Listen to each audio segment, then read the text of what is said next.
Bem-vindos de volta à disciplina História do Direito. Bom dia a todos e a todas. Hoje, dia 22 de setembro de 2021. Essa é a nossa sexta aula corrente, né? Sétima semana, eu acredito, da nossa disciplina. E hoje eu vou falar com vocês sobre uma matéria que é muito interessante, que é muito diversa, né, que a gente poderia fazer um semestre inteiro só baseado nessa disciplina, que é o direito no período medieval.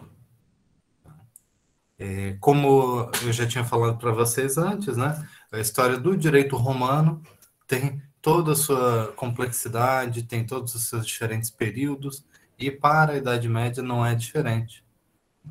Só que o direito romano ele ainda está centrado mais em determinados lugares, né? E nesse tópico agora a gente começa a observar que a gente poderia estar falando de diversas outras culturas, de diversos outros lugares, né? Estamos caminhando para enfrentar o grande desafio que é entender a modernidade jurídica, né?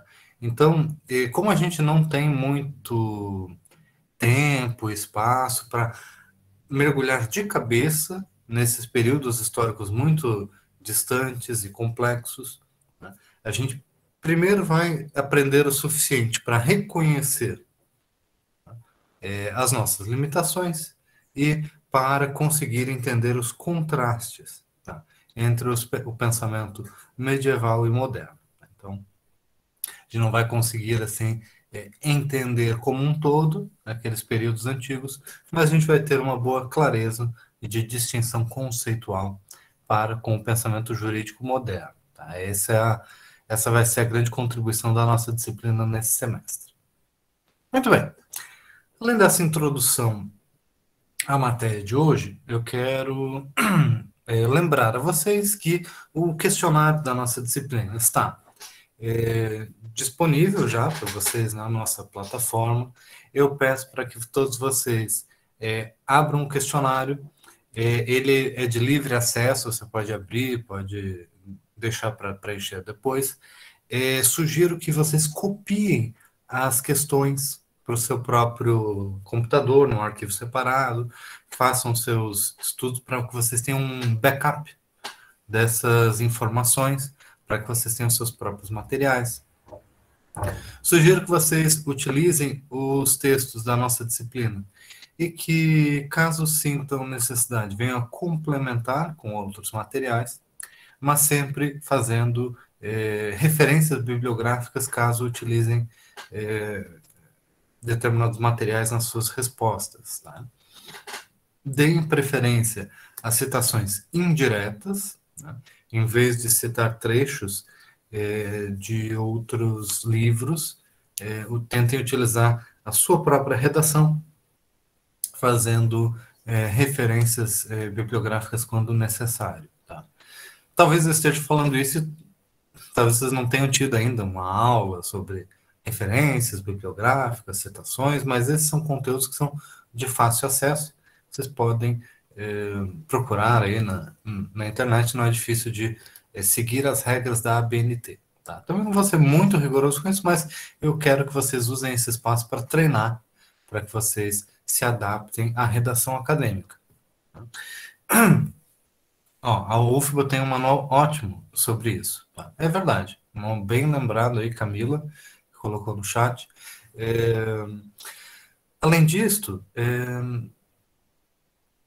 não há limites de linhas para resposta ou coisa assim, tá? Só antecipando algumas questões que geralmente são colocadas, porque eu quero que vocês utilizem esse espaço para treinar a sua redação, para que vocês tenham também um acervo de estudos de vocês mesmos, de síntese do conteúdo dessa disciplina, para que daqui a um ano ou dois, quando vocês tiverem alguma dúvidas ou estiverem pensando sobre uma questão de história do direito, vocês possam voltar aos seus materiais que vocês desenvolveram esse semestre e lembrar e conseguir contextualizar o conteúdo. E por último, eu tenho que lembrar que nós temos o nosso verbete também, tá? Então, se alguém tiver aí com alguma dúvida ou coisa assim, também a gente pode falar sobre isso, tá? Terceiro, então o Daniel está comentando aqui no chat, respostas mais objetivas ou mais extensas, tá? Então, eu quero que vocês descubram, ó, vou falar uma coisa assim de técnico de vôlei ou coisa assim, né?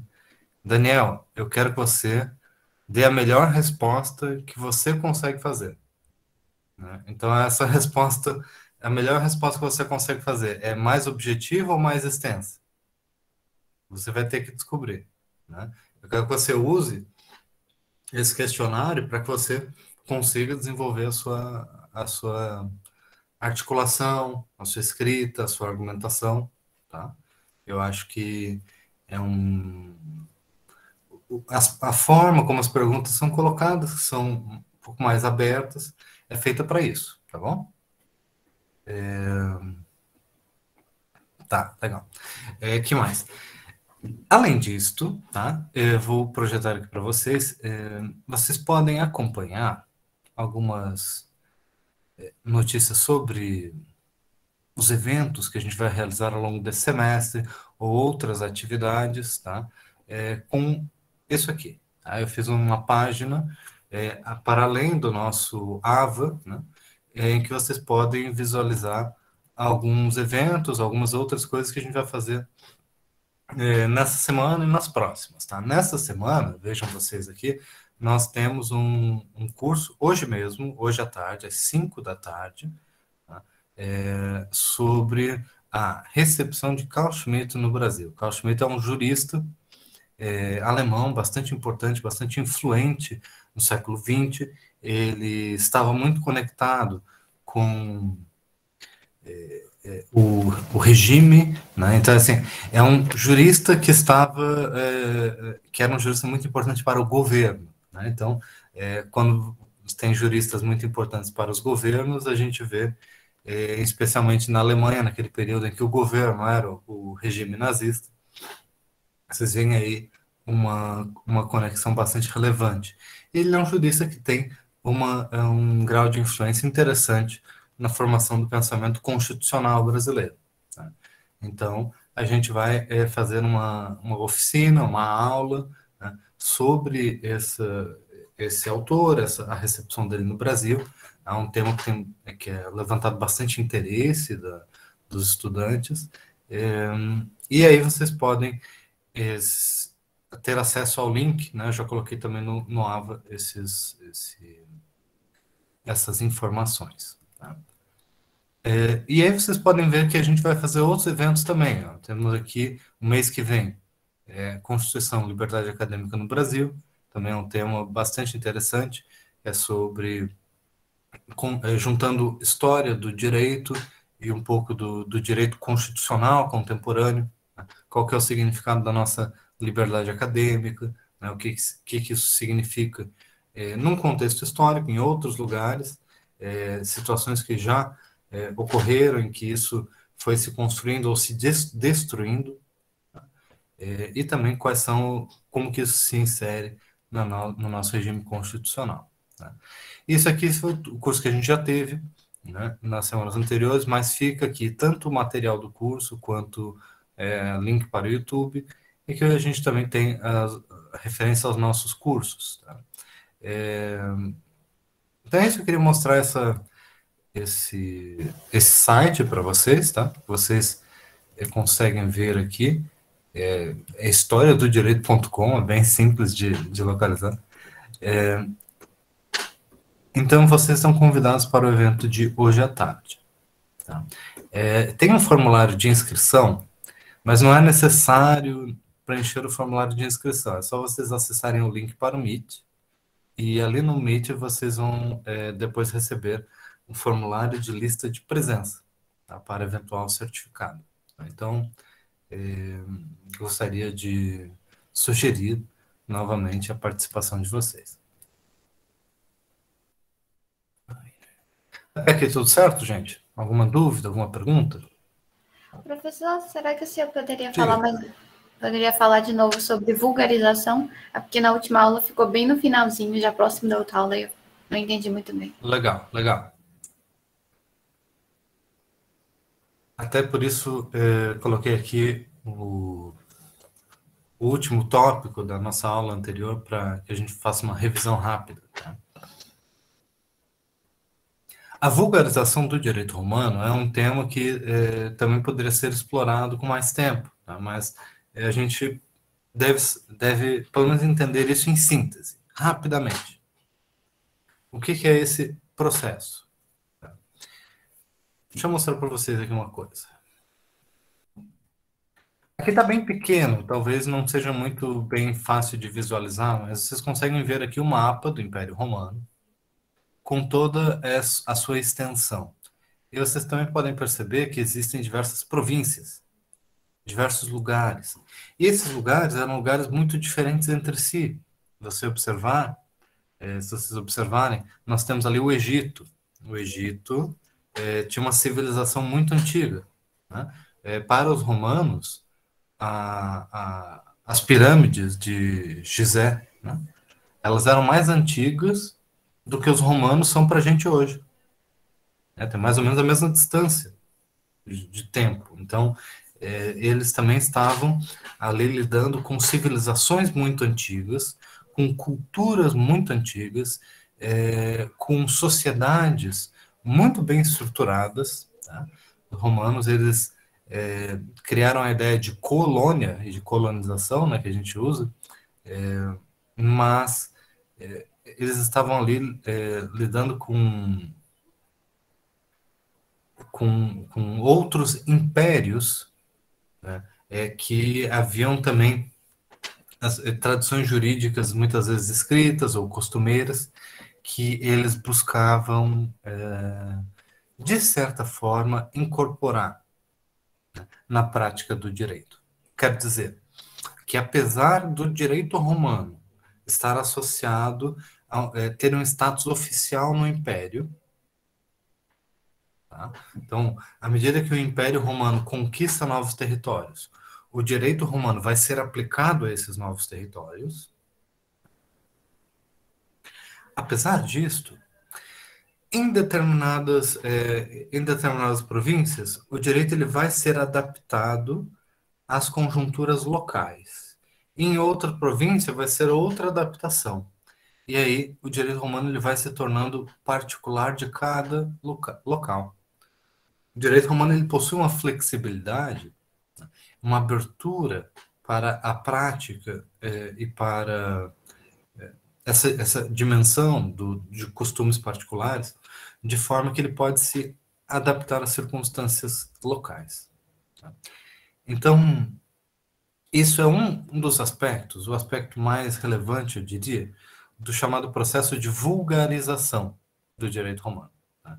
Ele deixa de ser um sistema teórico coerente, né? Uma coisa que tem uma unidade, que tem um sentido mais ou menos correspondente de todos os conceitos, de todas as ideias de maneira totalmente coordenada, e ele vai se adaptando às circunstâncias locais e a resultados práticos que são necessários para o funcionamento do governo daquelas diferentes sociedades que viviam sob o mesmo império.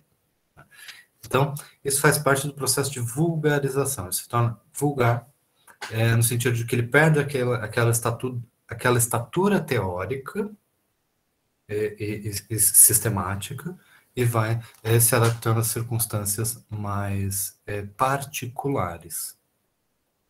Faz sentido? Sim, professor, obrigada. Legal. Então vejam vocês que o Império Romano, ele nunca foi completamente centralizado, completamente unificado, completamente homogeneizado. que eu estou falando para vocês aqui quando eu mencionei o processo de vulgarização? De que existem muitos lugares diferentes, muitas culturas diferentes, no mesmo, sob o mesmo império. Existe uma diversidade ali muito grande. No entanto, ainda que na prática houvesse uma complexidade muito grande, uma diversidade, a existência do Império Romano, a existência do direito romano enquanto doutrina, tá? O sistema político e também a conversão religiosa adotado pelo Império nos seus últimos séculos, constrói intelectualmente a ideia de uma unidade universal. Isto vai influenciar muito o pensamento jurídico, a construção das ideias, das formas de se pensar sobre o direito. Isto porque, do ponto de vista da política, existe uma unidade política representada no império como um todo, na centralização do poder de decidir sobre o governo, né? No imperador, que tem a sua administração imperial, que aponta governadores, que tem uma série de funcionários, de ajudantes, de pessoas que estão ao seu dispor para o governo desse império, né? Pessoas, inclusive, juristas, pessoas que têm essa formação jurídica, que servem ao Império Romano. Então, o direito romano, ele também, de certa forma, ele é instrumentalizado, né? Ele é um instrumento de governança dessa sociedade complexa. E, por isso, ele serve como, seja como argamassa, seja como ferramenta, para que ele consiga ser aplicado de maneira versátil a todos aqueles territórios. Então, do ponto de vista jurídico, também é criado intelectualmente uma certa unidade, tá? De que o direito romano pode ser um direito universal. Lembrem-se vocês que antes, quando a gente estava estudando lá o período arcaico do direito romano, eu dizia para vocês que o direito romano ele não tem nada de muito diferente de outros direitos de outras sociedades, né? Porque ele representava costumes e práticas religiosas particulares daquele povo. E o direito de Roma estava associado a status de cidadania. Se você é cidadão romano, você vai ser guiado por aquele direito. Se você é de fora, você não vai ter acesso àquele direito. O direito romano, desse período imperial, ele tem uma aspiração de universalidade. Perceberam bem essa distinção? Tá? Então, ele não é pensado como um direito feito para ser só de um povo, só de um tipo de, de pessoas, né? Ele é pensado de maneira universal, né? Pensado como válido universalmente. Isso é uma transformação intelectual muito poderosa. E aí vai casar bem com a universalização, né, do ponto de vista intelectual, do cristianismo, né? Porque se vocês conhecem um pouco da religião judaica, ou de como funcionavam outros sistemas de religião da antiguidade também, eles também eram particularistas. Também tinha determinado povo segue determinadas divindades. E aquelas práticas religiosas são daquele povo em particular. Percebem isso? Né? Os romanos tinham isso, os judeus tinham um pouco isso, vários povos tinham isso. E o cristianismo traz a mesma transformação intelectual que eu estava mencionando com o direito romano, também está acontecendo do ponto de vista do pensamento religioso, né?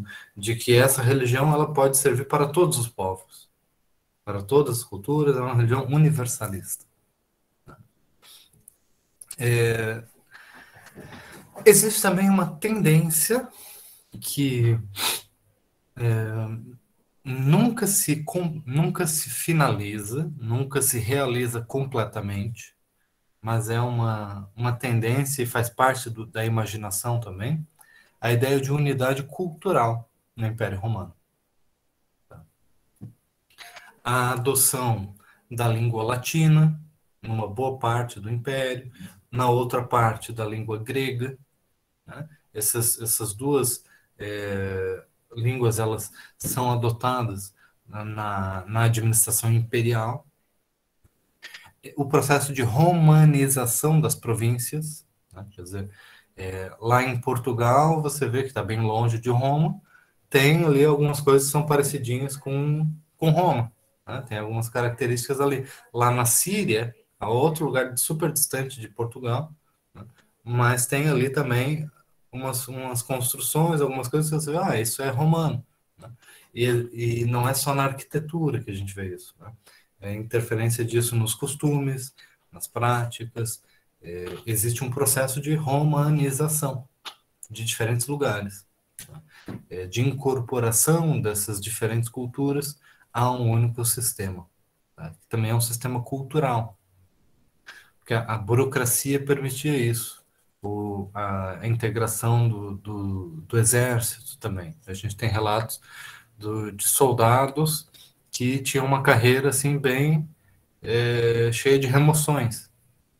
A pessoa trabalhava na Ibéria, daí depois ia lá para a Ásia, depois ia para o norte da África e ia em todo lugar encontrando, né, postos de trabalho e funções semelhantes por causa desse império. Tá? Então, o Império Romano ele representa muito da estabilidade, da continuidade de práticas sociais e culturais, e existem consequências dessa estabilidade, né, para a formação intelectual de um sistema jurídico e das ideias jurídicas. Só que toda essa estabilidade, toda essa continuidade, toda essa unidade, todas essas características que a gente elencou aqui, elas vão ser, de certa forma, rompidas, né, pelas invasões bárbaras. Então, enquanto a gente tinha aquelas unidade cultural, unidade religiosa, unidade jurídica, né, outras características como centralização política, concentração dos poderes públicos na figura do imperador, né, a ideia de que o imperador é também um legislador, de que ele expressa uma vontade, que é uma vontade racional, que vai ser interpretada pelos juristas, né? Então, são os juristas que vão interpretar a vontade do imperador quando o assunto é o direito. Então, os juristas têm o papel de racionalizar o poder do imperador. Todas essas características, de certa forma, elas vão ser rompidas pelo que se chama, né, costumeiramente, de invasões bárbaras, que decorre de um processo que tem vários fatores, né? A gente também existem livros inteiramente dedicados ao processo da queda do Império Romano, né? Por que que Roma caiu? Por que se era um império tão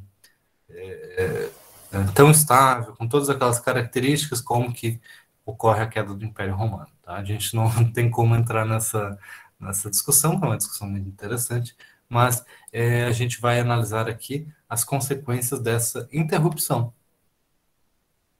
de vigência de um sistema jurídico e político. Tá? Nós temos rupturas, né, em como as instituições políticas funcionavam, né? Então, antes um império unificado, e eu falo unificado mesmo com as divisões internas do Império Romano, mas havia uma unidade ali de governo, pelo menos nesses territórios, a ideia de que tudo existem, que a população ela é cidadã, né? As pessoas têm a cidadania daquele império e todos são regidos por um imperador. os sistemas legais, as práticas do direito, o pensamento jurídico, a cultura jurídica letrada, né? A ideia de que as pessoas têm uma formação escolar, de que elas vão desde cedo aprender a ler, aprender a trabalhar com livros, né? De que elas têm um dever de dar continuidade a uma tradição que é estabelecida há 1000 anos, né, de construção do direito, né? Isso vai ser interrompido com a entrada em cena de novos governantes, de novas relações de poder. Tá? Então, as relações sociais, as relações econômicas, o modo de produção, tudo isso vai mudar de maneira relativamente rápida, tá? Com o processo de invasões de outros povos, especialmente quando a gente fala assim de povos, povos germânicos, né? Hoje, os historiadores dizem que nem eram tantos povos diferentes assim, mas eram mais grupos militares, grupos de guerreiros que muitas vezes trabalhavam com o Império Romano, mercenários, né?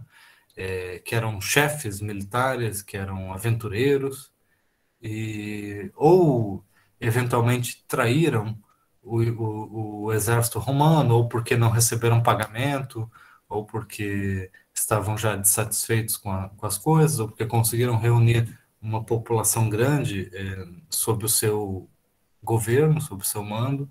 Esses líderes militares começaram a se tornar cada vez mais ousados e a adentrar nas fronteiras do império junto com seus seguidores, tá? Mas isso não significa que cada um daqueles grupos ali eram povos diferentes com identidades históricas construídas, tá? Como assim dizer assim, os visigodos eles tinham, né, tais costumes, uma identidade nacional, né, e os ostrogodos tinham outra, e outros godos tinham tal outra identidade nacional. Tudo isso, esse conceito de identidade nacional, ele é típico do século XIX, né, e ele influencia muito a maneira como até hoje a gente vê essa história antiga. Mas então vejam isso como grupos de guerreiros, né, de elites militares conquistadoras que adentram as fronteiras do império e formam os seus próprios reinos, né? Então, muitas vezes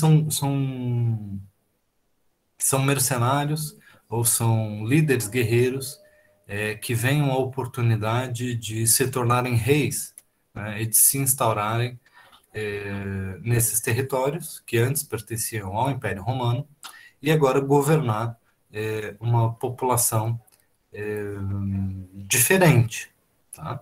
Porque uma característica desses reinos é que eles têm uma elite guerreira que é de origem germânica, porque eles são os conquistadores, eles são aqueles que dominavam a arte da guerra, da conquista, né? E eles trazem consigo os seus laços familiares.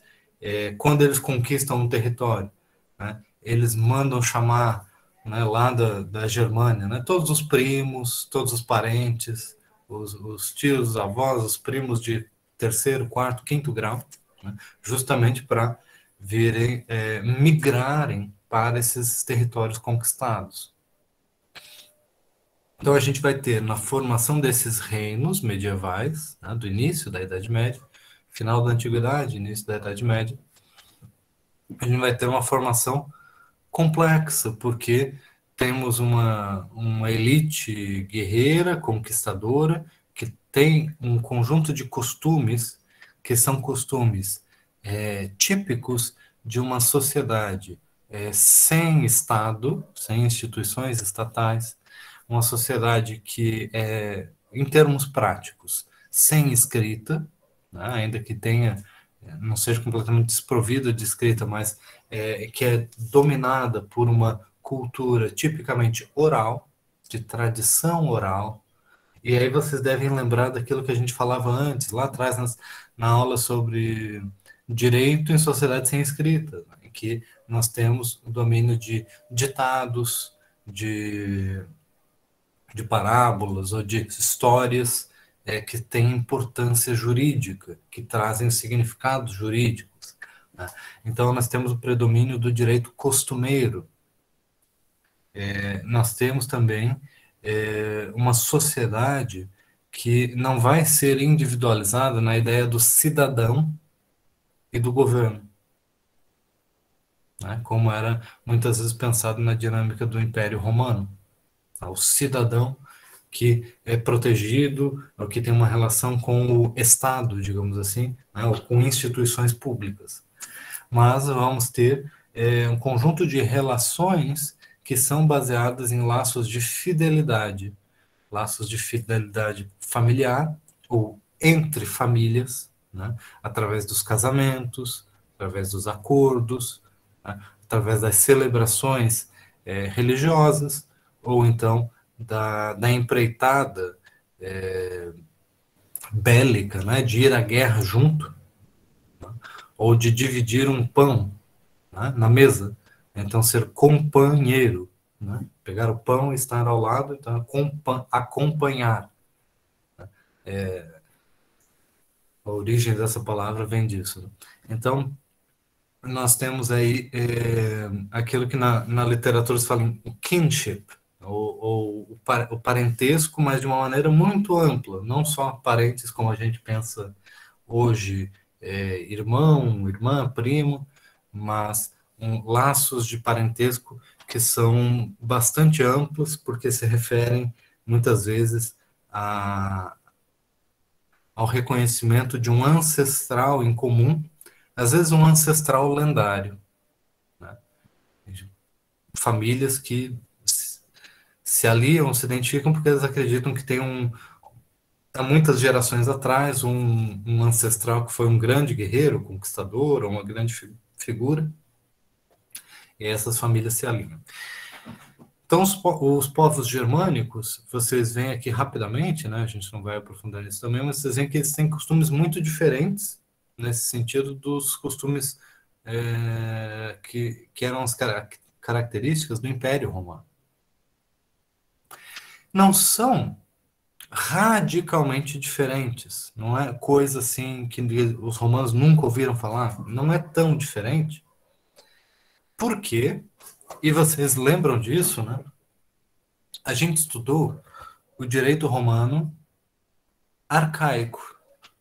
Lembram das características do direito romano arcaico? Lembram como ele era diferente do direito romano clássico? Como ele era diferente do direito romano pós-clássico, né, do Império Romano?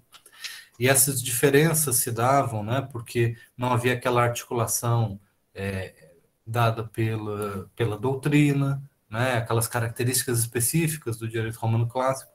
Então, de certa forma, a gente pode fazer uma comparação e a gente pode ver que o direito dos povos germânicos, que conquistam os territórios que antes pertenciam ao Império Romano, o direito desses povos germânicos ele era mais parecido com aquele direito arcaico, porque ele se encaixa melhor numa sociedade não burocratizada, não centrada no governo das cidades, mas centrada no domínio da terra, no domínio sobre escravos, ou sobre servos, ou sobre pessoas que se encontram numa situação de dominação por famílias poderosas. Então, o eixo que organiza as relações de poder na sociedade, de novo, são as famílias, né? E os laços de fidelidade, de lealdade, né, daqueles que pertencem àquelas famílias. Só que esses reinos, eles possuem uma particularidade, né? Eu vou usar aqui o reino dos visigodos como exemplo. A gente poderia usar outros, mas o reino dos visigodos, ele se conecta com a formação do direito ibérico, né? Os reinos de Castela, de León, de Portugal, e depois, né, Espanha, Portugal e o mundo colonial também possuir essa conexão. Mas esses reinos germânicos, eu disse para vocês, eles têm uma particularidade. Qual que é essa particularidade? Os conquistadores germânicos, eles são, em certa medida, dependendo do lugar, dependendo da província,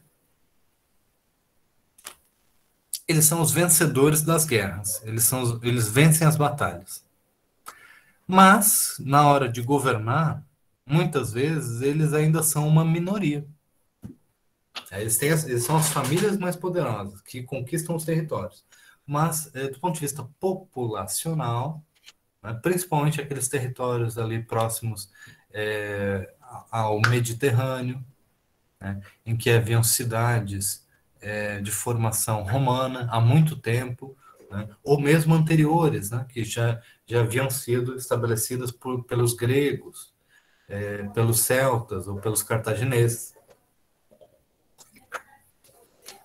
Então, esses também eram lugares com culturas duradouras.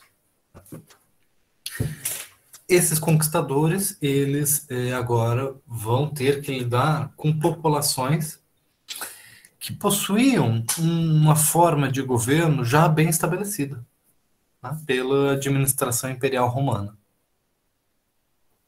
E os conquistadores, eles, claro, eles eram muito espertos, eles não eram ignorantes como muitas vezes a gente imagina a caricatura dos bárbaros, né? De que eles estavam lá simplesmente destruindo tudo, como se eles chegassem assim e dissessem, não, eu não vim para construir nada, eu vim aqui para destruir, né, tudo que eles fizeram. Não era exatamente assim a mentalidade desses conquistadores, porque eles queriam formar um reino, cada um para si, os reinos desses povos, né? Então, os conquistadores germânicos, eles começaram a estabelecer garantias jurídicas, né, que permitissem a continuidade do direito que tinha base no direito romano, né, garantias jurídicas que protegessem os súditos desses novos reis. Tá? Então, o breviário de Alarico, né, Alarico era um rei visigótico que fica famoso por estabelecer um sistema de leis, uma espécie de código, aos moldes do código das codificações romanas. Tá? Então, vocês lembram que na aula anterior eu mencionei que o Império Romano ele já estava passando por um processo de codificação do direito. Vocês lembram disso? Ana Gabriela, lembro, está acompanhando, né? E quais eram os incentivos, né, para a codificação do direito? Né?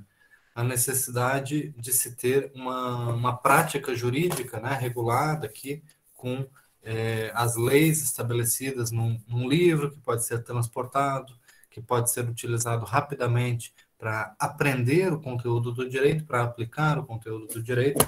Então, a codificação do direito, ela ajuda muito na preservação e na aplicação do direito. Tá? Por outro lado, ela é conhecida também por reduzir a dimensão teórica do direito. Porque se já está tudo codificado, então não tem espaço para a criatividade, para o debate, para a formulação de novas ideias jurídicas. Tá? Então anotem isso, porque isso vai ser uma crítica constante, tá, na relação entre codificação e desenvolvimento de teoria do direito, de teorias jurídicas, doutrinas. Tá? Por outro lado, nós vemos aqui uma nova situação, em que temos povos conquistadores que seguem um conjunto de costumes, que são costumes germânicos, e nós temos povos conquistados que seguem outros costumes, que giram em torno de instituições legais um pouco mais burocráticas, né? Além dos próprios costumes tradicionais romanos. Então, vários desses reinos germânicos, eles vão criar modelos híbridos de direito, incorporando o direito romano e trazendo o direito germânico, uma mistura dos dois sistemas. Alguns códigos, eles faziam essa distinção, tá? Os súditos de origem romana, ou das províncias, que eram das províncias do Império Romano, eles vão seguir o direito romano, enquanto que os de origem germânica, eles vão seguir os costumes germânicos. E aí, vejam vocês, é um pouco através dessas codificações que a gente pode identificar muito do direito costumeiro germânico, porque o direito costumeiro germânico ele não era escrito. Só que, a partir desse momento em que eles veem a codificação como um instrumento de governo, aí eles escrevem as suas tradições, as suas práticas jurídicas. Então, tinha algo assim como uma tradição muito grande, que era uma tradição germânica, que era diferente da tradição jurídica romana, de se estabelecer as correspondências ao que seria o direito criminal, as ofensas de crime, ou ao homicídio, ou à ofensa da honra, ou a algum tipo de ofensa. A restituição ou a justiça era dada na forma de multa. Os germânicos, alguns povos germânicos, eles tinham esse costume, que era o chamado preço da paz, Vergeld, ou a compensação ou indenização. E através da previsão dessas indenizações, a gente também consegue identificar como as relações de sociedade eram vistas como relações desiguais, hierárquicas. Tá? Então, por exemplo, nessa legislação visigótica, a gente vê a previsão de uma indenização caso uma pessoa mate um animal doméstico, uma ovelha, um cavalo, uma vaca, né? Essa indenização vai ser de um determinado valor.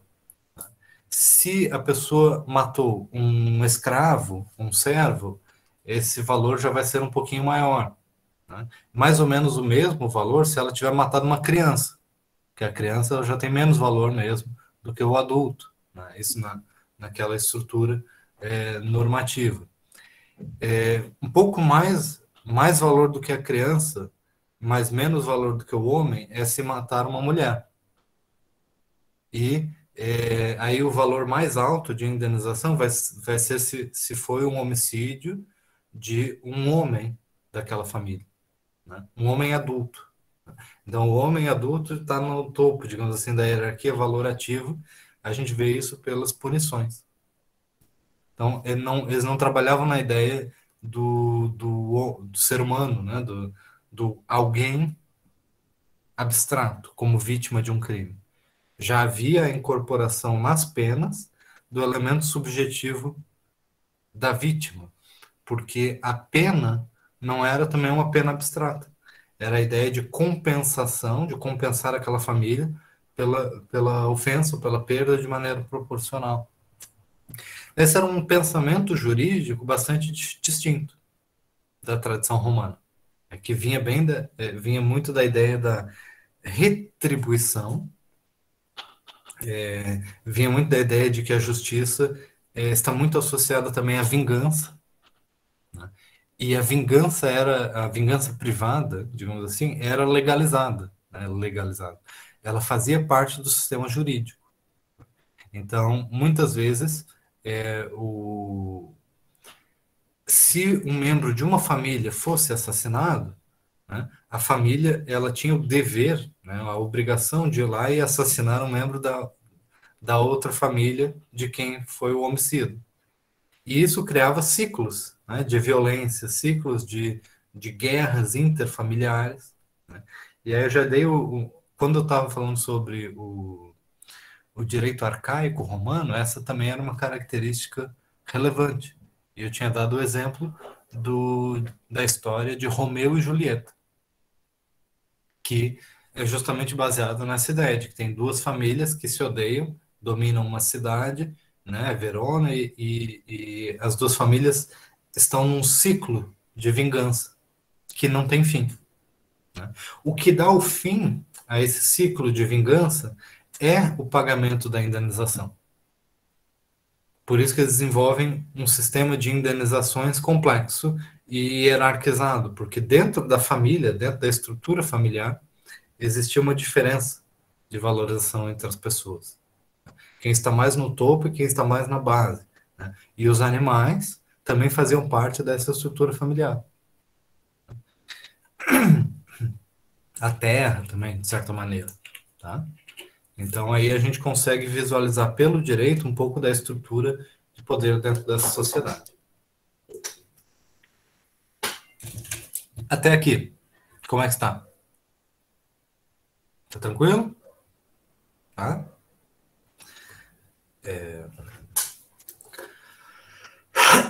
Bom, então nós temos aqui também, com, esse, com esses pontos germânicos, vocês devem anotar aí no seu caderno, né? Que no início da Idade Média, então, a formação do direito medieval, o que caracteriza a formação do direito medieval é essa composição, essa amálgama entre tradições de origens distintas, tá? Uma tradição de origem romana, que de certa forma vai sobreviver, tá? Com a tradição de origem germânica. Sociedades que têm características distintas. Uma que vinha de um processo já de urbanização, de abertura para o comércio marítimo, para um sistema integrado em que o direito regula contratos, contratos de empréstimo, contratos mercantis, coisas que envolvem o direito escrito, organizado por leis, que tem juristas, que tem coisa toda. E, por outro lado, um direito tradicional organizado de maneira oral, em que os mais velhos que são as figuras de autoridade, em que os grandes conhecedores do direito não são as pessoas estudadas que leram os livros, são as pessoas que ouviram os contos e as histórias, né, que são formadas do passado e, portanto, são os conhecedores das tradições, né, aqueles que conseguem, em torno da fogueira, contar uma história que vira a noite toda, passa a noite toda contando a história, e a história não termina, porque ela é uma saga. Então, ela vai contar a história do começo da criação do universo até as grandes conquistas dos guerreiros da sua época, tá? Então, o direito ele está contado nessas histórias, tá? Então, são sistemas diferentes, né? Mas que vão se misturar e vão estar na base do processo de feudalização dessa sociedade, tá? Railane, Professor, o senhor disse diga. que cada pessoa, dependendo da sua origem, recebe o direito daquela tradição. Só que, no caso, o direito germânico, como ele era oral, essa tradição oral, ele não foi escrito e colocado junto com o direito romano em um código, não? Ou ele apenas era usado assim, como as pessoas germânicas elas já sabiam qual era o direito, elas passavam para aqueles seus descendentes, e aí eles continuavam passando, e ficou duas tradições paralelas, a escrita e a oral. Ótimo, ótima pergunta, tá? Porque, claro, eu estou passando muito rápido, então é difícil a gente especificar essas coisas, tá? Ter clareza. Que é o seguinte, essa mistura entre o direito germânico e o direito romano na forma de códigos, na forma de leis, ela é muito importante, tá? Nos primeiros séculos desses reinos. Tá? Por isso que eu trouxe aqui o exemplo do reino dos visigodos, que não vai durar muito tempo, né? Da mesma forma, você pode ver aqui, deixa eu mudar o mapa. Ó, tem ali ostrogodos, burgúndios, francos, suevos, anglo-saxões. Né? Os vândalos também, que a gente não pode esquecer, que são sempre apontados quando existem, enfim. Tá, então existem vários desses reinos germânicos, né? Em vários desses reinos, existe essa composição complexa entre locais, que têm a tradição romana, jurídica romana, e os conquistadores, os germânicos, tá? O que que acontece? Para o direito germânico, a forma escrita, ela não só não é necessária, porque é um direito de matriz oral, mas também a forma escrita, de certa maneira, ela é perigosa, porque ela pode distorcer a tradição. Então, o direito germânico, como na sua tradição, ele não está preocupado com a sua escrita. Tá? E o escrito ele tem um certo caráter assim mágico, meio suspeito, né? Então, se você escreve, você está fechando aquela frase. Né? Quando você fala, a frase nunca está completamente fechada. Você sempre pode adicionar um porém, um mais, uma outra coisa, entendeu? Então, ó, claro que o direito oral ele traz uma maior maleabilidade, ele dá mais espaço para quem administra a situação, o conflito. Eu mencionei, então, que existe essa legislação. Essa legislação é muito importante para para que esses reinos consigam ser governados, em especial quando existe uma população grande, de origem romana, em centros urbanos. Porque os germânicos também não tinham muita experiência em governar esses lugares. Porque eram conquistadores de origem bélica, militar. Tá? Não é como se povos tivessem conquistado outros povos. É que elites guerreiras viram oportunidades de vencer os romanos e de conquistar territórios. E aí, uma vez que eles conquistam, eles trazem as suas famílias, os seus parentes, vários grupos de fora, e aí se assentam e dominam um determinado território. Só que o que acontece? Esse processo ele não é completamente duradouro.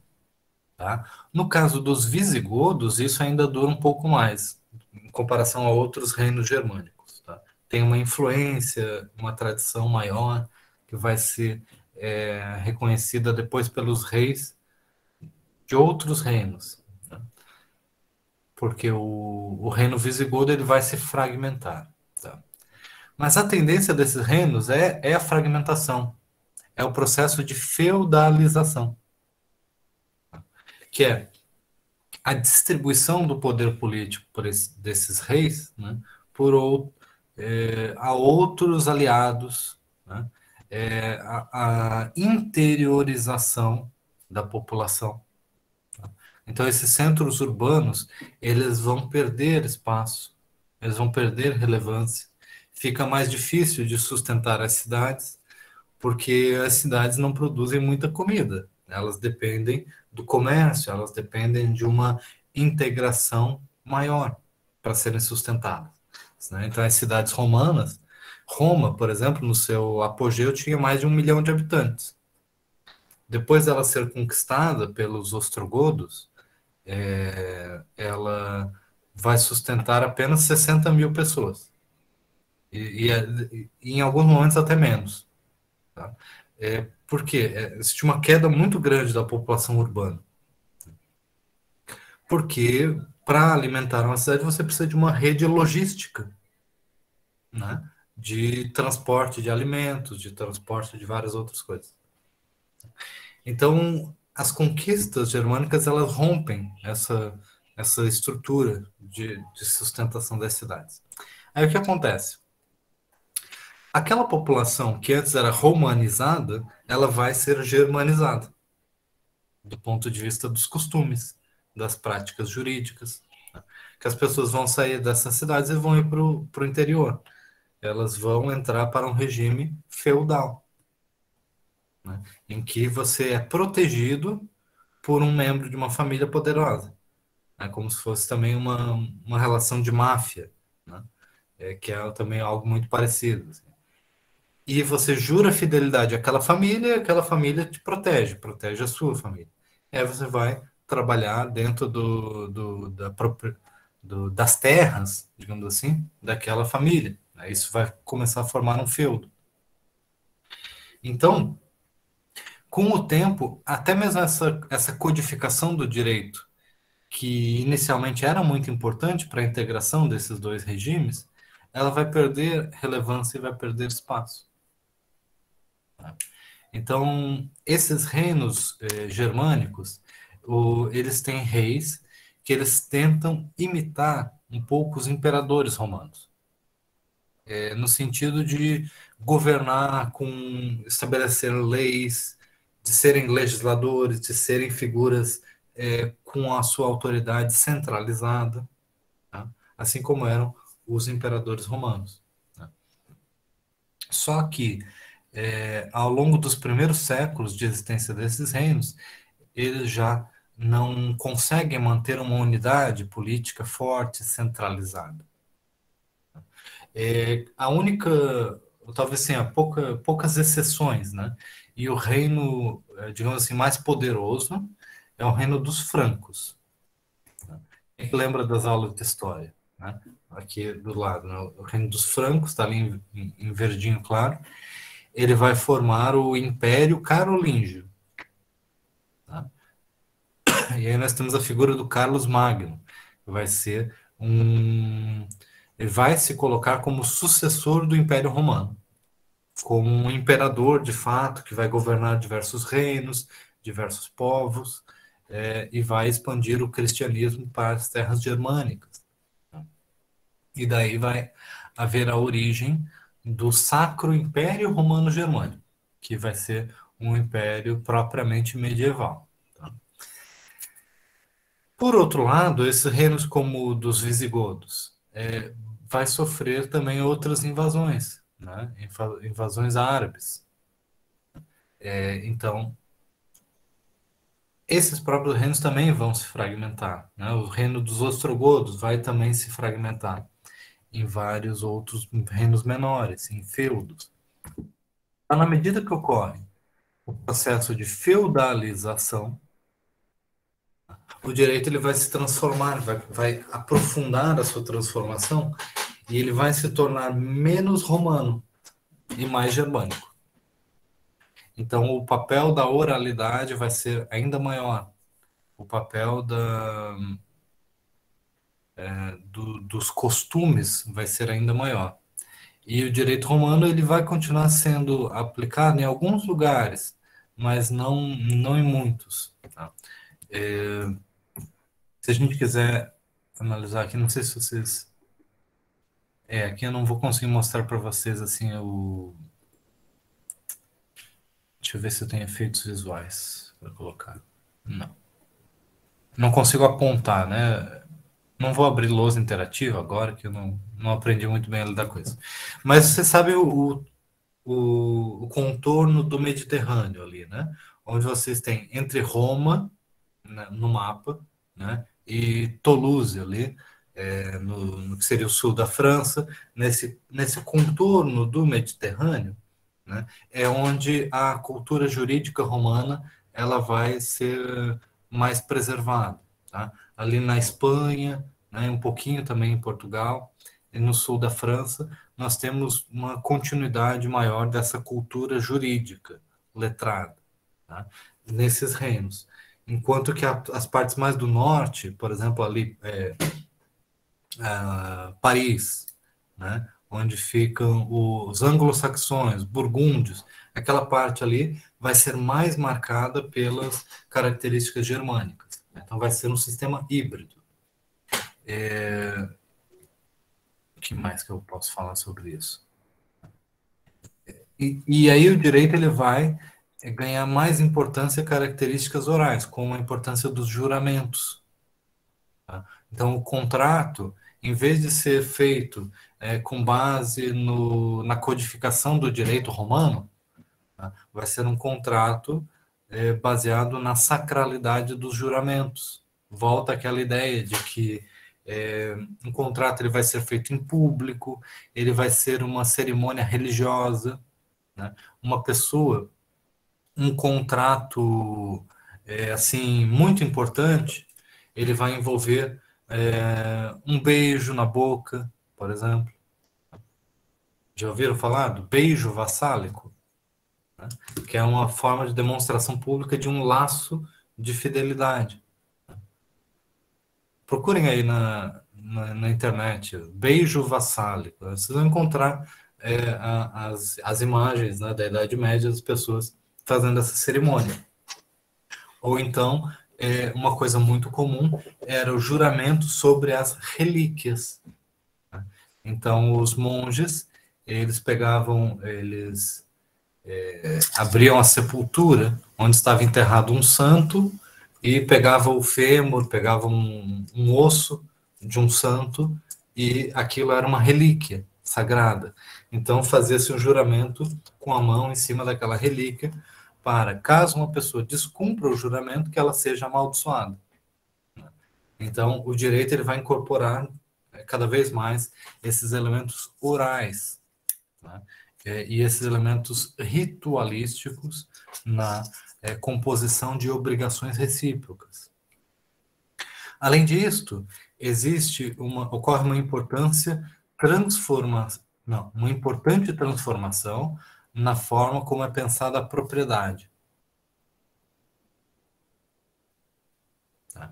Enquanto que no direito romano havia uma definição de propriedade com poderes relativamente amplos, tá? A gente pode dizer até no direito civil que de matriz romana, né, que existe essa tendência de se dizer que o proprietário ele tem poderes absolutos sobre a coisa, né? Então o proprietário ele pode vender, pode dar, pode transformar a coisa, em certa medida, às vezes ele pode destruir a coisa se ele quiser, não é mesmo? Daqui a pouco vocês vão estudar aí direito civil, né?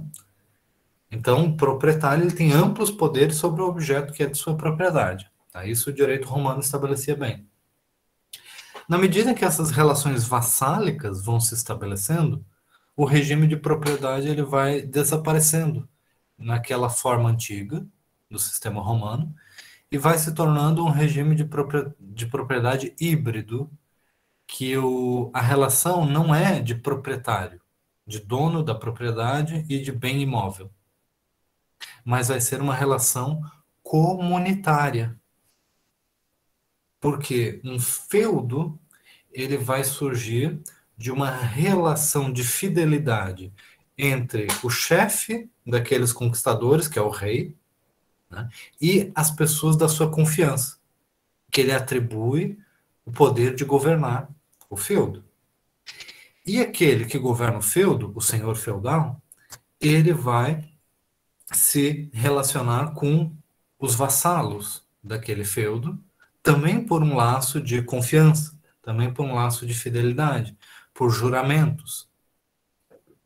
E naquelas terras também vai ter a presença da igreja, né? Vamos ter ali um mosteiro, uma capela ou alguma outra construção religiosa em que um membro do clero está presente naquele feudo e também tem as suas obrigações para com o feudo.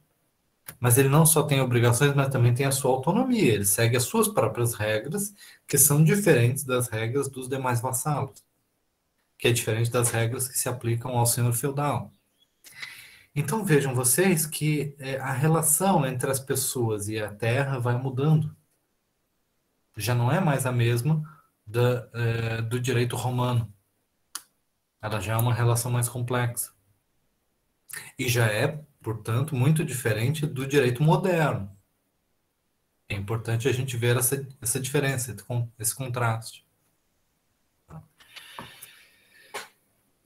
Então, eu trouxe aqui uma passagem que usa como exemplo o reino de Wessex, né, que está na base da formação da Inglaterra. Mas poderia ser usado o exemplo de outros reinos germânicos, não é muito específico dessa região. É uma característica geral, tá, do processo de feudalização, que é o rei, ele domina um território e ele transfere para os seus vassalos, né, determinados conjuntos de terras, de concessões. O rei, ele mantém um domínio sobre uma região que ele consegue controlar, e para com seus vassalos ele tem assim ainda um privilégio, ele recebe muitas vezes contrapartidas por essas concessões de terra, mas essas concessões elas não são muito reguladas pelo direito civil, pelo direito romano, por como era estabelecido antes. Elas eram coisas mais fluidas. Depende do juramento, depende do quão poderoso é aquele vassalo, depende do grau de parentesco. Então as coisas são mais complicadas. Tá? Aí nós temos esse exemplo de Wessex. Tem diferentes tipos de regimes de terras. Alguns regimes de terras em que as pessoas, os vassalos, mas não só os senhores feudais, que são vassalos em relação ao rei, mas os camponeses também têm uma participação na gestão dessa terra, também têm autonomia. Né? Outras terras que já são mais restritas, de um controle maior. Né? Então, existem terras que os reis entregavam para um vassalo, mas a qualquer momento podiam pedir de volta ou transferir para outra pessoa. E o mais comum era, quando a pessoa morria, aí o rei pegava e atribuía para uma outra pessoa. Ou que os reis faziam também, e era uma forma esperta de ganhar dinheiro, quando o senhor feudal morria, o seu filho, o seu herdeiro, ele queria continuar sendo o dono daquelas terras, tendo o domínio do castelo, o feudo, né? E o rei, ele cobrava uma taxa para, em vez de dar para outra pessoa, que estava, digamos assim, no seu direito, de dar aquele feudo para uma outra pessoa, para dar para o herdeiro essas terras. Então, surgem impostos e surgem formas de taxação dessas terras baseados nessa patrimonialização do reino. O que significa patrimonialização do reino? Tá?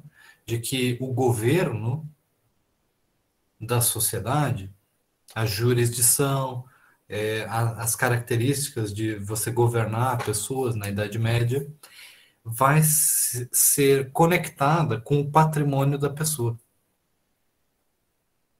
Então, se você tem o domínio sobre determinada terra, você também governa naquela terra. Então, você ter terras e ser um governante é a mesma coisa. Todo mundo entendeu isso? Hã? Todo mundo consegue entender como que patrimonialização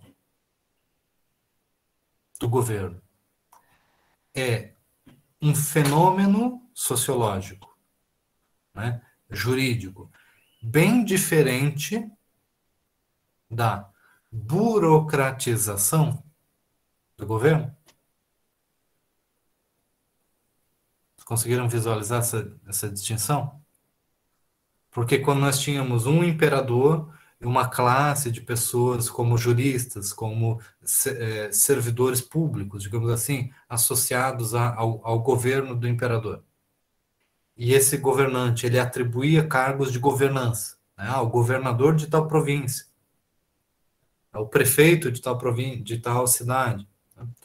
havia um processo de burocratização do governo, em que essas instituições de governo elas são cargos administrativos, mas que não se confundem com o patrimônio privado da pessoa.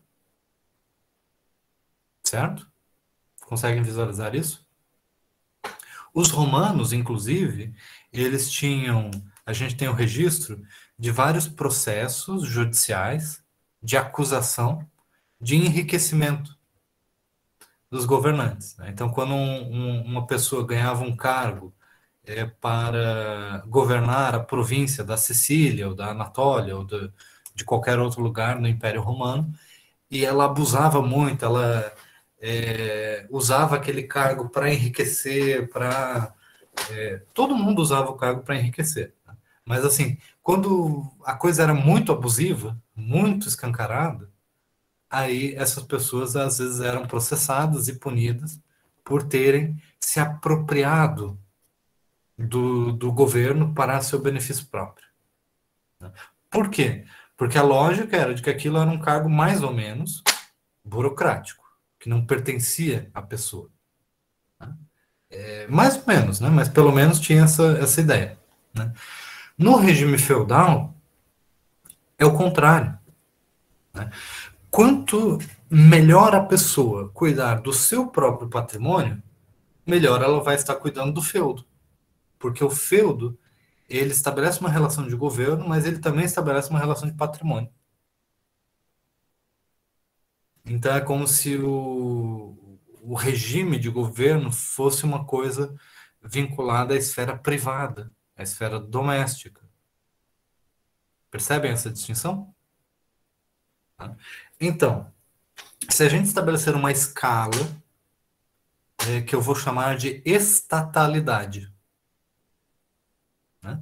De um Estado mais burocrático ou com mais complexo existindo, ou menos Estado, menos governo público, menos estrutura burocrática. Tá? O que está acontecendo aqui, né, da passagem da Antiguidade para a Idade Média?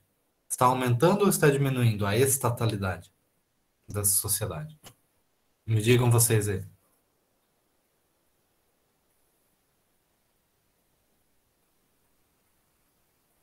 Quem é que arrisca? Antônio, por que diminuindo? Fala aí pra gente, se puder usar o microfone. Na passagem para a Idade Média? Isso. Porque você tinha falado em relação à burocratização, e agora a questão da posse da terra tem cada vez mais importância, consequentemente há uma fragmentação e fica mais difícil uma unidade estatal, entendeu? Isso. Então acredito que esteja diminuindo.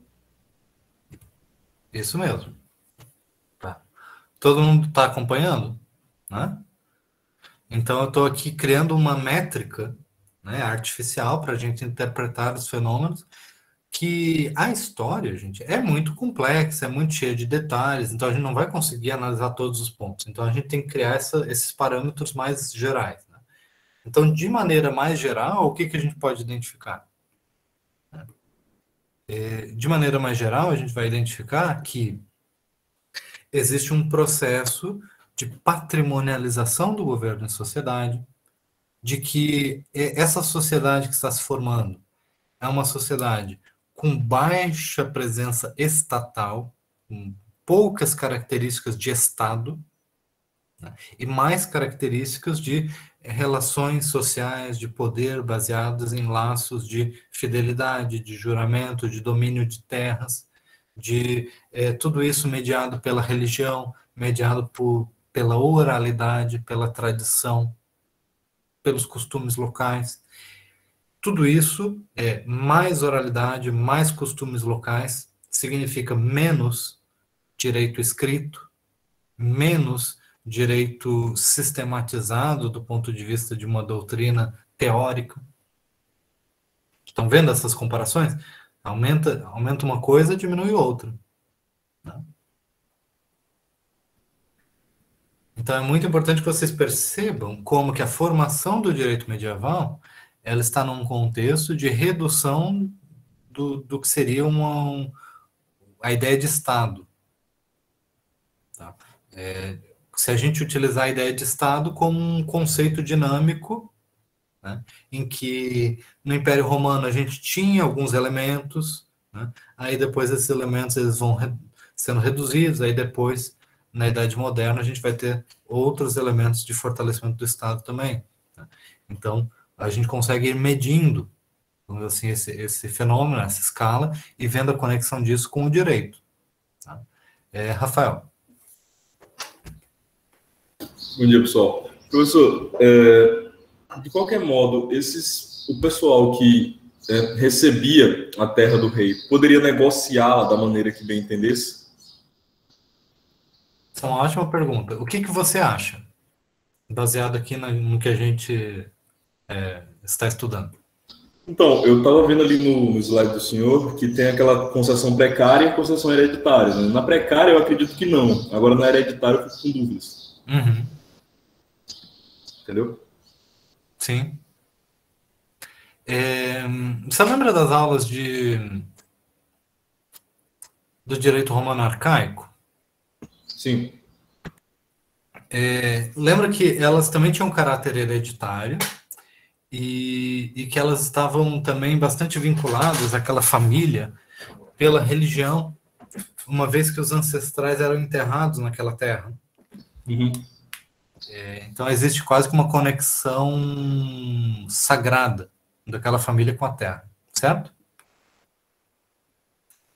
O que essa conexão sagrada da família com a terra tinha como consequência, do ponto de vista jurídico, para a possibilidade de se realizar um comércio de imóveis? Ajudava ou atrapalhava? Atrapalhava? Ajudava a tornar mais hereditário. Sim. Né? Ajuda a manter o controle, certo? Sim. Mas atrapalha em negociar, vender, transferir, Isso. Não é mesmo? Isso. Percebeu aqui a conexão? Sim. Tá? Então, o processo de feudalização, ele é semelhante. Tá?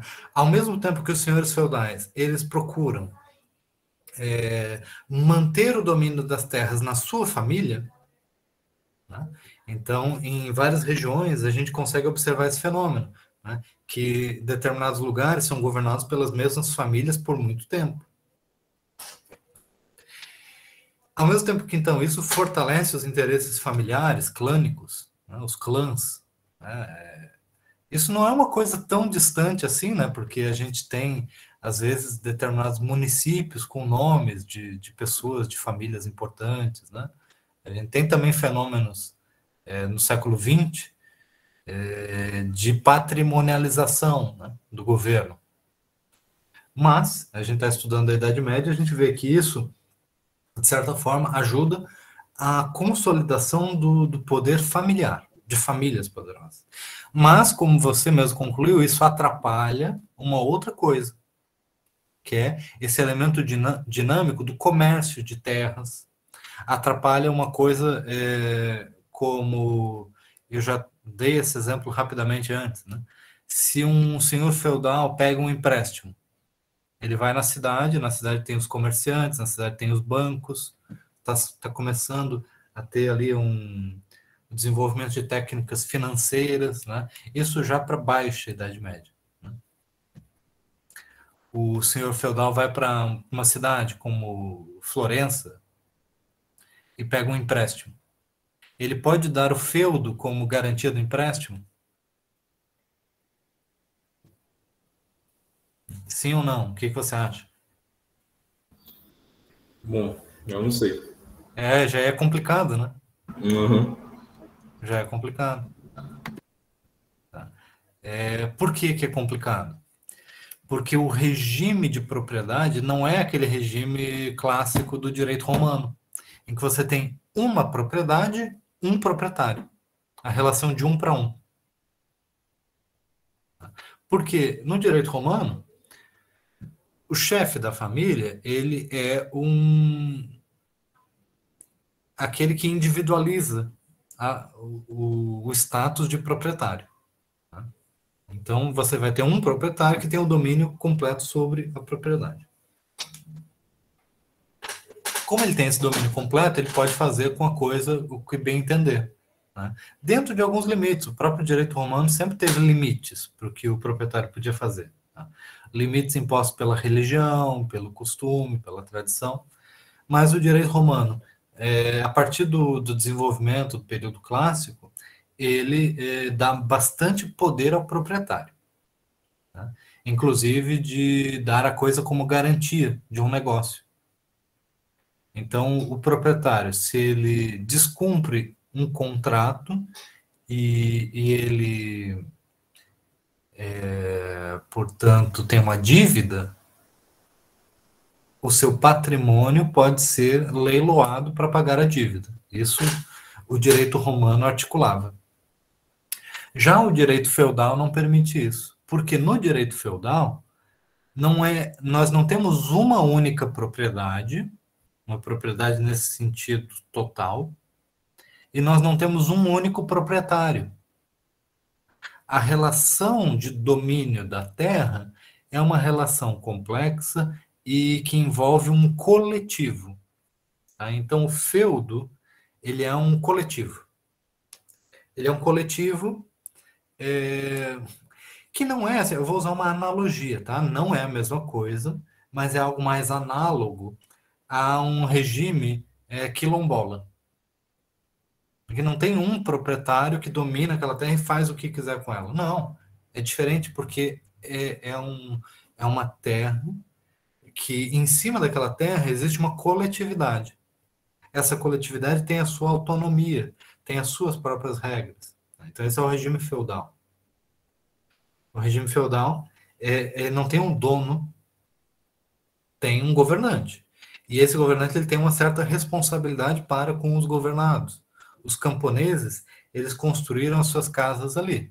A igreja construiu uma capela, ou ali um mosteiro, ou algo assim. A origem da posição desse governante se dá por um juramento que ele fez ao rei de que ele iria cuidar daquele feudo. Ele não iria pegar e destruir o feudo ou dar para outra pessoa sem, com isso, estar rompendo o próprio juramento que ele fez com aquele feudo. Então, ao mesmo tempo que é patrimônio, mas também não é um patrimônio num sentido capitalista. Estão conseguindo entender?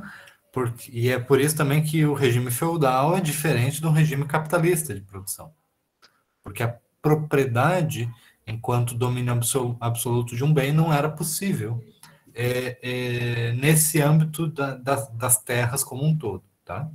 Claro que era possível a apropriação e regime de propriedade de outras formas, tá? Mas do feudo é muito avesso a essa apropriação no sentido do direito civil romano. Tá? Guilherme. Professor, consegue me ouvir? Sim. Perfeito. Eu tenho duas dúvidas na realidade. Uma delas é um pouco mais rápida, que eu até mandei no chat. Essas cidades que o senhor descreveu já se configuram como os burgos? Isso. Então, assim, burgo é uma palavra de origem germânica, né, que se refere à fortificação. Uhum. Então, imaginem vocês, né, que esses reinos que tinham um rei e tinham os conquistadores, aqueles que iam para a guerra junto com os reis, né, que iam a cavalo, iam lutar.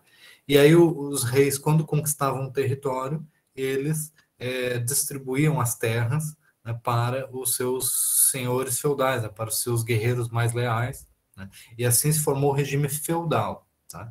O regime feudal ele está associado fortemente às terras rurais. Por quê? Porque eram as terras que eles iam estabelecer o domínio das maiores riquezas, que era a produção agrária, né? O domínio do trabalho dos camponeses. Eu havia mencionado que as cidades estavam em declínio por conta desse processo, né? Mas as cidades também eram difíceis de serem dominadas, de serem governadas. É difícil, é muito mais fácil dominar um território do interior, construir um castelo e dominar um campesinato, do que controlar uma população urbana, dominá-la e governá-la. Então, por isso que muitas das cidades desses reinos germânicos, elas tinham uma maior autonomia, né? Porque era difícil governá-las completamente. E muitas dessas cidades faziam seus próprios muros, as suas próprias fortificações, e, portanto, os reis eles não tinham dificuldade de simplesmente mandar e desmandar nessas cidades, eles tinham que governar com alguma negociação, digamos assim. Senão eles tinham que conquistar o tempo todo essas cidades, e era difícil conquistar cidades muradas. Envolvia muito gasto, muito dinheiro, né? Então as cidades elas tinham um autogoverno por conta disso, porque elas conseguiam se defender. Então elas não iam se declarar independentes dos reis, porque os reis eles tinham exércitos poderosos, tinham tantos vassalos que, se eles convocassem para a guerra, eles conseguiriam dominar as cidades, mas também era uma espécie de negociação. Sim. Então, os burgos, essas cidades muradas, elas vão ser locais de maior autonomia. Também em questão de direito, vai ser um lugar em que o direito romano, às vezes, vai persistir, né? Um direito comercial vai ter espaço maior, tá? Atividades mercantis, eu dei o exemplo da criação de um sistema financeiro, né, de empréstimos, de bancos, vai existir nessas cidades, diferente dos feudos. Tá? Sim, era nesse sentido que eu ia fazer a segunda pergunta, porque no texto da semana a Espanha fala sobre o início da criação de um direito penal e de um direito comercial também. O comercial se dá nesse sentido, né? Isso. Então, aí que nós vamos ter a ideia de formação de uma classe que vai gerar um tipo específico de um sistema de produção e de acumulação. Tá? Então, as pessoas dessas cidades, as cidades muitas vezes elas vão dominar as terras em volta. Então, o burgo, que vai ser governado às vezes por um conselho ou por um prefeito, mas que é um prefeito às vezes eleito pelas principais famílias da cidade, ou às vezes é um grupo de pessoas, né? Na Itália tem muito isso, o Conselho dos 21, né? O Conselho dos 10, que são as pessoas mais importantes de uma cidade que governam a cidade como se fosse uma república, tá? Sem monarquia. Né? Essas cidades vão ser espaços em que outras coisas diferentes vão acontecer, né? Outras experiências jurídicas vão acontecer. Algumas dessas cidades eventualmente vão ser sede de universidades, né? Bolonha, por exemplo, uma dessas cidades que vai ser palco do estudo do direito romano. Né? Então, isso tem uma conexão com a história do direito e também tem a conexão com a formação de um novo modelo econômico, né? De explorar as terras, sim, a agricultura, mas não só as terras, né? Negócios mercantis e com um sistema financeiro nascente, a possibilidade de se acumular dinheiro e crédito para reinvestir esse dinheiro em outros negócios econômicos, né? Que é diferente do comportamento feudal. Que quanto mais dinheiro um senhor feudal pudesse acumular, mais responsabilidade ele tinha de gastar esse dinheiro, ou com festas, com celebrações, com a igreja, com doações, para a construção de novos castelos, novos monastérios, né, novas construções que eram caríssimas, né? Então, não se acumulava muito dinheiro com vistas a investimentos econômicos. Se acumulava dinheiro para ter outras glórias, né, outras coisas. enquanto que os burgueses, né, aqueles que viviam em burgos, eles também construíam as suas catedrais, mas eles não iam construir castelos, eles não iam construir outras coisas caríssimas. Às vezes eles construíam a fortificação da cidade e pronto. E aí eles começavam a acumular recursos para investir em quê? Em outros negócios. Então eles faziam os negócios, ganhavam dinheiro. O que eles iam fazer com o dinheiro? Mais negócios. Né? E com mais negócios eles iam ganhar mais dinheiro. E com mais dinheiro eles iam fazer o quê? Mais negócios. E aí existe um outro processo de, como falou aí o Guilherme, de acumulação de capital. Então aí nós temos o surgimento de um novo modelo econômico, que não é propriamente aquele modelo feudal. Ainda que os burgos estivessem inseridos nesse mundo feudal. Tá? Então, da mesma forma como havia um senhor feudal, o representante do burgo, ele tinha esse status. Né? Ele também era vassalo do rei. Né? Ou, no caso das cidades italianas, vassalos do imperador, do Sacro Império Romano Germânico. Ficou claro isso?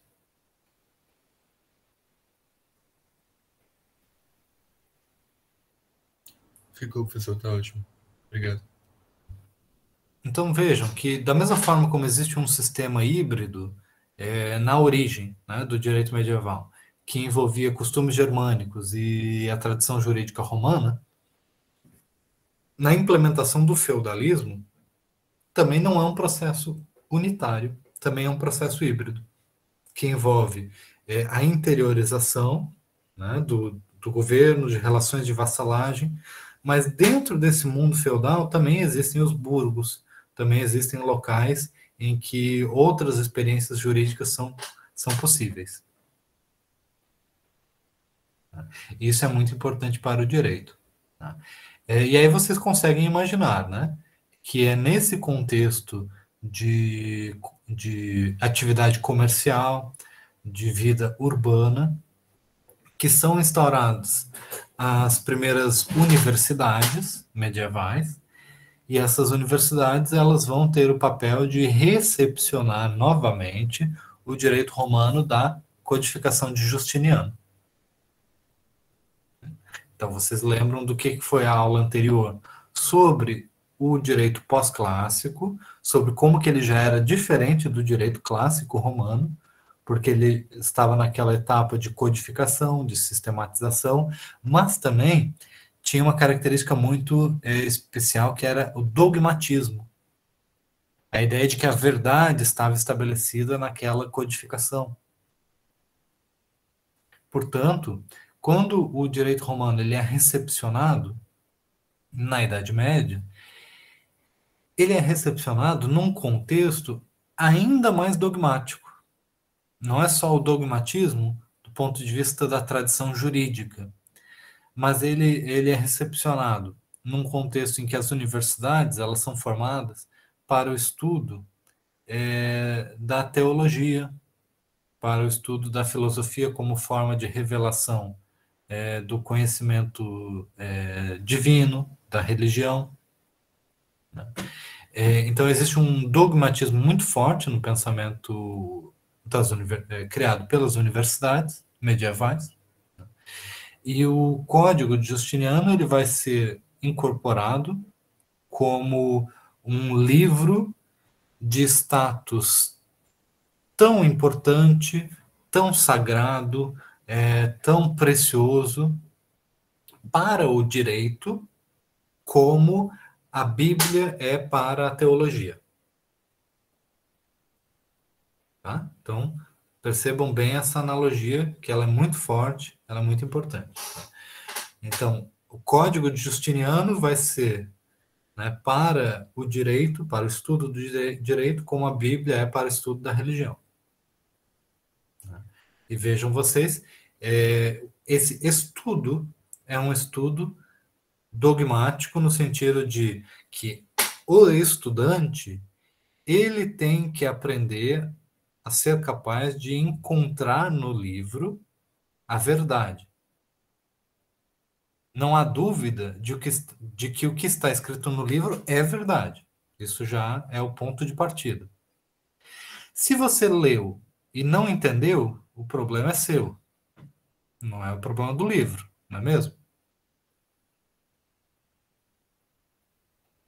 Aí a pessoa levanta a mão assim, professor, eu encontrei aqui uma contradição, né? Nessa parte do livro ele fala uma coisa, naquela parte do livro ele fala uma outra coisa diferente. Então, o livro está errado?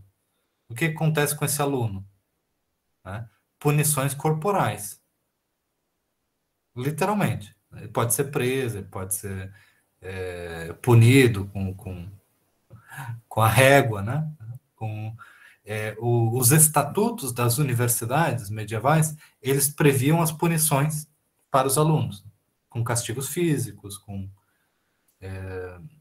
então eles tinham o seu próprio sistema penal, que geralmente era aplicado aos alunos porque os alunos das universidades, né, eles vinham de outros lugares, se iam morar naquela cidade, iam ser governados, portanto, sob a guarda daquela universidade.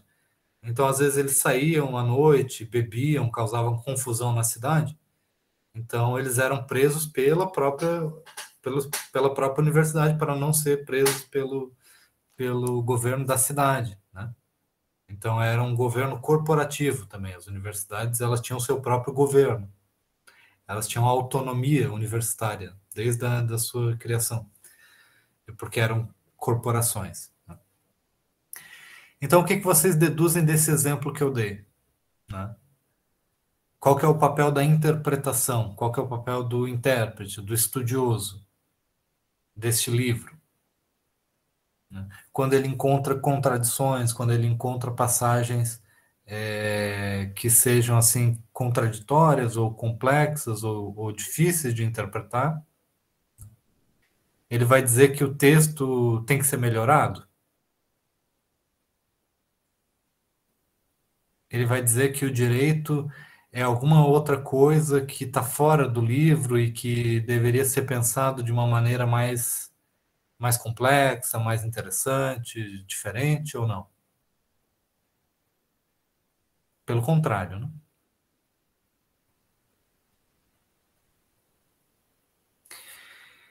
Então, os estudos do direito canônico, eles são muito influentes para a formação do estudo do direito romano medieval, que é a base do direito universitário. E ao estudar os cânones, os estudiosos da igreja, eles já tinham lidado com esse aparente problema. Qual que é o aparente problema? É que eles perceberam que, aparentemente, os autores que eram considerados santos, sagrados, né, os cânones, os textos religiosos, aparentemente possuíam contradições entre si. Né? Aparentemente, um falava que era proibido misturar algodão com linho, daí o outro dizia que não tinha problema, que podia misturar coisas. Um falava que isso era proibido, o outro falava que aquilo era permitido. Quer dizer, aparentemente, porque é óbvio que se eles eram santos, eles não estavam errados. É a gente que estava lendo que está errado de não entender, né, que os cânones discordantes, no fundo, concordam entre si quando você consegue fazer uma interpretação harmônica da doutrina. Tá? Então, um método de interpretação desenvolvido no estudo do direito canônico é conhecido por essa expressão, a concordância dos cânones discordantes. Quer dizer, quando você encontra uma discordância entre um santo da igreja e outro, nos seus ensinamentos, você vai aplicar o método que é o seguinte: você vai dizer que existe uma coerência ali, você que ainda não encontrou a coerência. E aí agora você se vira para fazer harmônica uma coisa que aparentemente é dissonante. Faz sentido essa metodologia? O que vocês acham? Então, entenderam o modo o método? Como isso é um método de interpretação? Tá? Isso é um método muito elaborado de interpretação. Ele é muito criativo. Ele é muito construtivo. Porque uma vez que a pessoa não pode abandonar determinadas proposições, não pode dizer que está errado, então é obrigada a construir uma argumentação muito elaborada.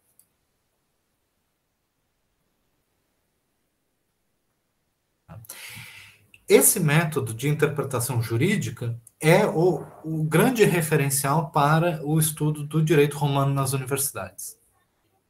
Tá? Porque, de certa forma, esse método que foi desenvolvido no âmbito da igreja já era inspirado no direito romano pós-clássico.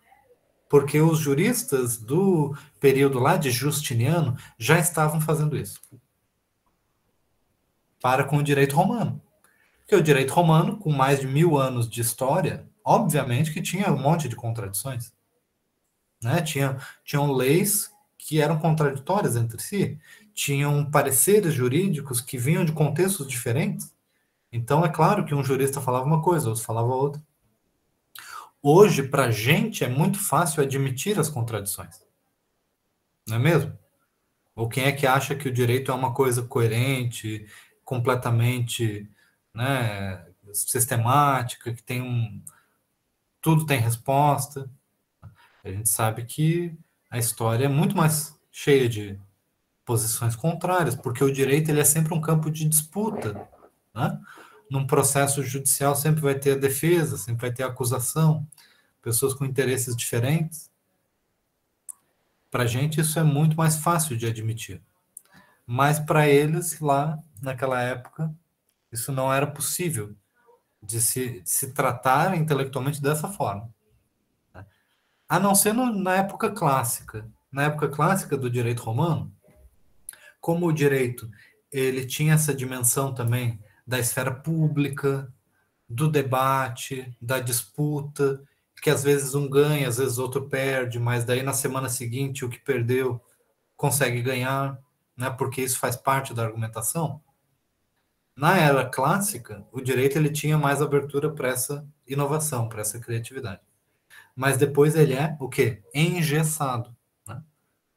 Ele é mais sistematizado, e ao ser sistematizado ele precisa de uma unidade, de uma coerência. Então essa busca por unidade, coerência, vai ser incorporada pelos estudos bíblicos e depois vai ser também a base de estudo do direito romano na formação universitária.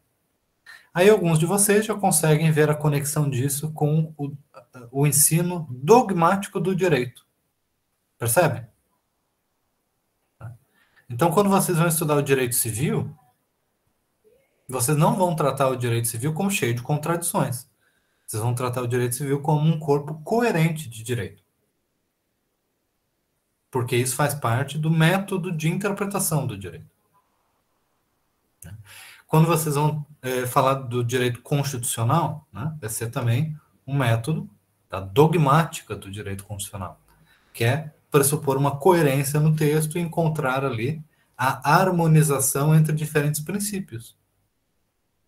Você vai dizer que uma parte da Constituição fala em liberdade de ir e vir, em outra parte fala de direito à saúde. E aí você vai dizer assim, uma pessoa vai dizer, não, eu tenho liberdade de ir e vir, fazer o que eu quiser, então eu não vou respeitar quarentena. Outra pessoa vai dizer, não, mas eu tenho liberdade, eu tenho direito à saúde, à preservação da minha vida, e para isso eu preciso que você respeite a quarentena. E essas são contradições de aspirações. Um tem aspiração a uma coisa, outro tem aspiração a outra. E elas não são completamente compatíveis. Não dá para ter tudo de todas as coisas ao mesmo tempo. Então, o método da interpretação jurídica, ela está muito baseada nessa tentativa de conciliar aspirações contraditórias, né? Que vem também dessa metodologia de pensar assim, não, eu não posso negar um santo ou outro, né? Eu não posso negar a liberdade de ir e vir, eu não posso negar o direito à saúde. Não posso rejeitar nenhum dos dois. Então, eu tenho que fazer com que os dois conversem entre si. Eu tenho que descobrir o que se aplica nesse momento, né? Essa é uma forma de construção de uma metodologia jurídica, né? Que, como eu mencionei para vocês, pode ser mais dogmática, pode ser mais autoritária na sua interpretação, de dizer assim, não, isso aqui é a verdade e pronto. Ou ela pode ser um pouco mais dinâmica, ela pode ser um pouco mais aberta às disputas. Aí vai depender do contexto intelectual em que o estudo do direito está inserido. A primeira escola da recepção do direito romano na Idade Média é conhecida como a escola dos glosadores. Eu já mencionei isso para vocês. E as glosas eram apenas explicações do texto principal que eram colocadas à margem da folha do papel, como se fossem notas de rodapé hoje. Então, as glosas eram como se fossem as notas de rodapé do texto. E qual que era o texto? O Código de Justiniano. O pressuposto é que o Código de Justiniano ele estava absolutamente certo e ele trazia a verdade sobre o direito. E as glosas eram apenas passagens feitas para tornar a compreensão daquele texto mais fácil para quem estava estudando. Então, os glosadores eram apenas aqueles que ajudavam a compreensão da verdade já contida no texto do direito romano. Então, essa era a escola mais dogmática nesse sentido. Depois, essa escola vai ser sucedida pela escola dos comentadores. Aí nós já temos uma diferença significativa, porque a centralidade não vai ser mais agora completamente do Código de Justiniano, como se fosse a Bíblia, né? O estudo assim absolutamente dogmático, mas os dogmas vão se formar em torno do próprio jurista. Então você vai ter os comentários de Bartolo de Saxoferrato, grandioso jurista, grandioso conhecedor do direito. Então, o próprio jurista ele vai assumir uma grande autoridade, né, de sábio, de conhecedor do direito, de alguém que estudou muito o direito romano, a religião, a filosofia, e aí aplica ao seu tempo as soluções jurídicas, inclusive para coisas novas, inclusive para coisas que que não existiam na época dos romanos. Então aí a ideia dos comentadores já traz um conhecimento aditivo, que vai sendo adicionado pelos grandes juristas, porque na época dos romanos haviam grandes juristas, né? Gaio, Ulpiano. Então agora existem de novo grandes juristas, né? Que são esses formadores do direito civil. E aí os comentadores eles vão continuar influentes por muito tempo, tá? Na formação do direito civil moderno. Vão existir outras escolas, né? Os humanistas, né? Que vão tentar incorporar outros elementos da tradição clássica greco-romana para o estudo do direito, né? Que vão conectar já o estudo do direito, o resgate da tradição da antiguidade, ao movimento da Renascença, né? Que é um movimento social, intelectual, político, de ganho de maior confiança intelectual, né? Nas inovações, nas novas doutrinas, né? Bom, e aí a gente já vê o final da Idade Média, né? O período em que a incorporação do direito romano ela vai permitir a superação do regime feudal. Não acaba de uma hora para outra o feudalismo, tá? Mas ele começa a ser gradualmente substituído por outras formas, outros regimes, principalmente outros regimes de propriedade e outros regimes de governo. Tá? Então, por um lado, ocorre a centralização por parte dos reis, que é o absolutismo. E aí, por outro, os regimes de propriedade vão mudando, né, a ponto de permitir a acumulação de capital. Né? Então, existe um processo de transformação econômica também. E aí nós estamos à porta da modernidade, né, que envolve... lembram daquela medida, daquela escala de estatalidade? O que vai acontecer agora com a ascensão do absolutismo monárquico? Vai aumentar ou vai diminuir a escala de estatalidade agora do governo?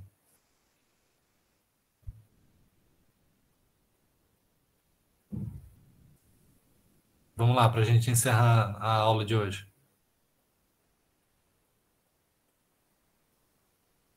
Então, nós vamos ter um aumento, né? Uma burocratização. Né? Não vai ser rápida, não vai ser imediata e não vai ser completa. Né? Vocês podem dizer assim, até hoje tem coisas como a existência de cartórios. Quem é que consegue explicar a natureza jurídica de um cartório? Em que uma família, uma pessoa privada, exerce uma função que é uma função basicamente de governar as pessoas. Governar a vida e a morte. Das certidões, casamentos, transferências e regimes de propriedade. Tem um papel de governo aí da sociedade, mas é ainda controlada por uma pessoa privada que tem aquele cartório como parte do seu patrimônio. E às vezes se torna muito rica por ter um cartório. Né? Então, o regime cartório ainda é um regime, é um resquício, digamos assim, né? Uma evidência residual do que antes era um regime patrimonial de governo. Né? Claro, quando a pessoa coloca o nome da família nas coisas públicas, né? Escola fulano de tal, hospital fulano de tal, município fulano de tal, aí realmente é um vestígio grande desse feudalismo, né? Dessa relação familiar entre público e privado. É um baixo grau de estatalidade. Mas a tendência na modernidade é o processo inverso, de burocratização, de consolidação de instituições do Estado, e isso reflete fortemente no funcionamento do direito. Tá? É isso. Dúvidas, gente? Vocês hoje ficaram... Não sei se o tema é muito estranho, muito distante, ou se vocês já estão, assim, num momento de timidez. Hoje vocês não estão muito confiantes na participação da aula. Tá? Espero que vocês se sintam bastante à vontade, tá? Para questionar, para perguntar, para participar. Lembrem-se que hoje é 5 da tarde, vou mandar para vocês, você já tem o link, né? No AVA, tá? Convido novamente todos a participar desse evento. Vai ser mais uma experiência de universidade para vocês. Tá bom? E pode ser também útil para a escrita do verbete, né? Para uma atividade extra, classe, para todo mundo. Um abraço a todos. Até o nosso próximo encontro. E bons estudos. Acompanhe os outros vídeos da disciplina, tá? no canal, que já temos um acervo grande de materiais por ali. Tá bom? Até a próxima.